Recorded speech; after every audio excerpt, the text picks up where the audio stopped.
and welcome to Battery Waldem.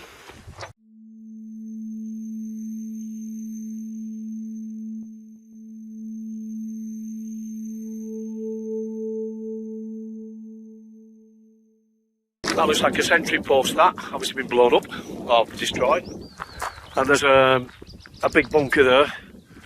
It's more than likely, until I look at the map, it probably could be personnel, something like that. The battery was initially an offensive battery to support Operation Sea Lion.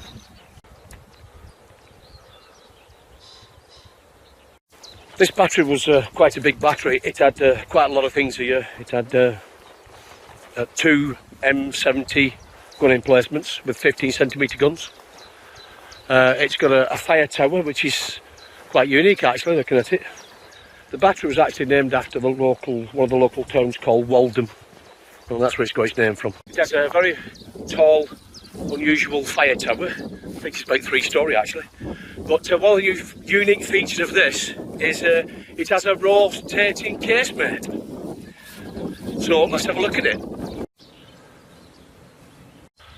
Now this is an unusual bunker. It's actually what they call a concrete cupola. Now it's one of only 2 that was ever made, and it was made out of concrete, which is unusual because it's usually made out of steel. The actual name for it is called a Drehturm, or a Drehturm in German, that is. Very neat bunker because it can actually rotate 360 degrees. It had a 150mm C28 gun, ranging 37 kilometres or 23 miles. That could reach pretty far across the English Channel, that. The actual cupola itself, the case actually weighs 750 tonne, and it was off a ship, but off an old French ship that was sunk, believe it or not, by the British, called the Provence.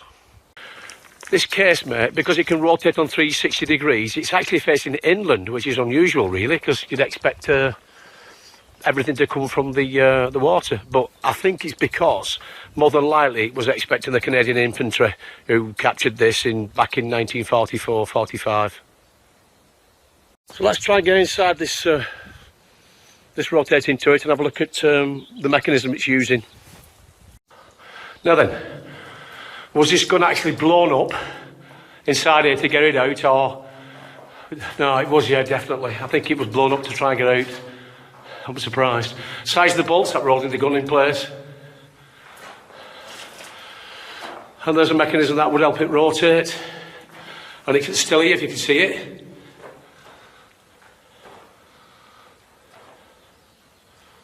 Cool. Now, I wouldn't be surprised, these slots here, let's have a look if you can see it or not. Oh, I can't see it. Well, there's obviously some kind of, it'd been obvious that some, what do you call it would have been down here, the shells and that. So, I wouldn't be surprised if it was stored under here. Them slots, I'm not quite sure. I'm only assuming that when it's turned, then some mechanism was fit in that slot there, stop it from rotating and moving when it's being fired. I would assume again that this part here was so he could winch the shells up to the gun itself from below. Right, this door here, a metal door. One thing, it may have been a gas lock. I'm not sure. We have a door at the other side there, and the idea is obviously if they want to gas people, then there was less chance of it gassing. What they had to do as well is they had like a positive pressure system inside there, so if somebody tried to put gas under the door itself, then the pressure would actually force it back from where it came from, so there's less chance of getting gassed.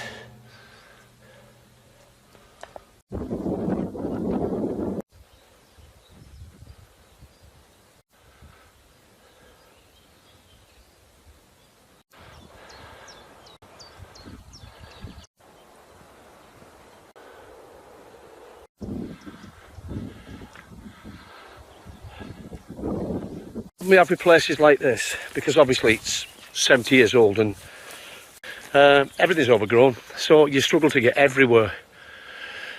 So what I think I'll do is I'll send the quad up, have a look for us.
Now there's a personnel bunker, and then obviously somebody's named it Rosemary. Let's have a look in here. Oh.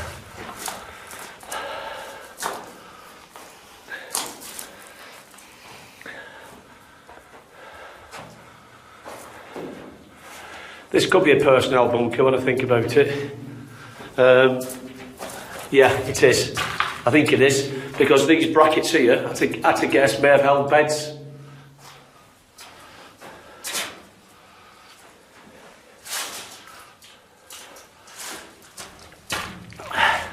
Same as Duke's in here. Good Lord, go on. Said it looks like a toilet block. Oh, right, yeah, it could be.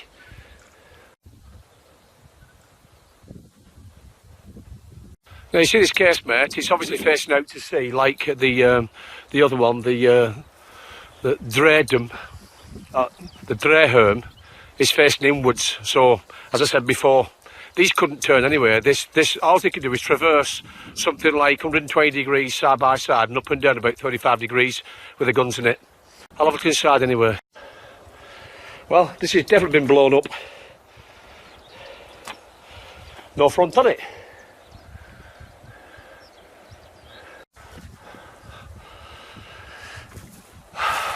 Again, big hooks, whether to winch the gun in and out, I don't know, that, or to winch the shells up so the gun could fire.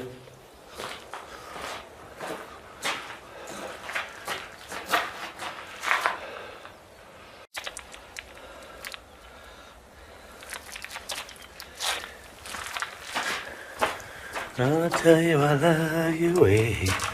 Yep, definitely a lot of damage here. Big chunk of it been blown. The wall's been blown. The back here.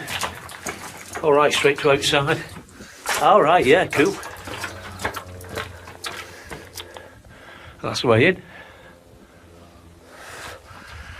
There's a machine gun emplacement there. And some vents to the top. Machine gun with the metal plate still in place. I would assume if they draw the gun out, back in, I should say, in the room, and they had either no ammunition or it broke, they could slide that across dead quick and stop anybody from trying to get in or to throw a grenade in.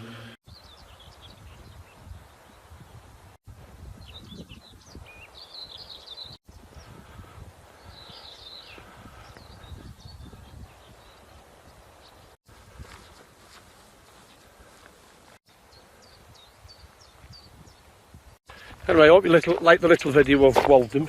I'd like to have done a bit more, but time's pressing. It's 3 o'clock and we've been on the road since, what time? 7 this morning. And we've not covered nowhere near as much as I wanted to, but that's the way it is.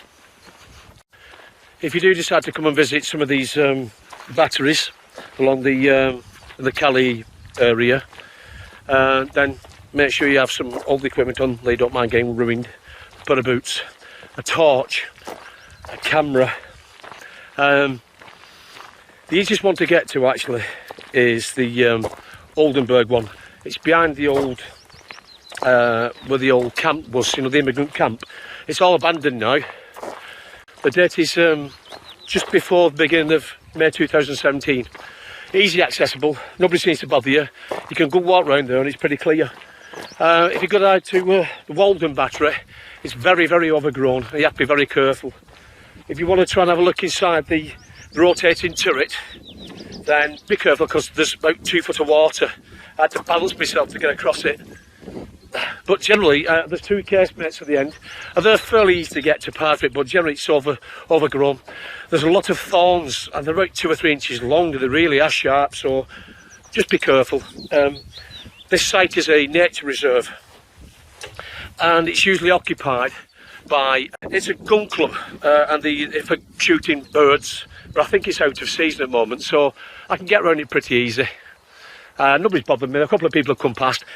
The only thing you have to be careful of when you try to come to any of these, especially the Walden one, is that the roads are really poor, really poor. You're better off with a 4x4, but blinking it, you're going to take your time because it's so bad. We've just been like going 5 miles an hour. It's that bad. But when you get here, if you're an enthusiast like me, come and have a look at them. They're really interesting. And hopefully any video I do for you enlightens you a bit about the Atlantic Wall.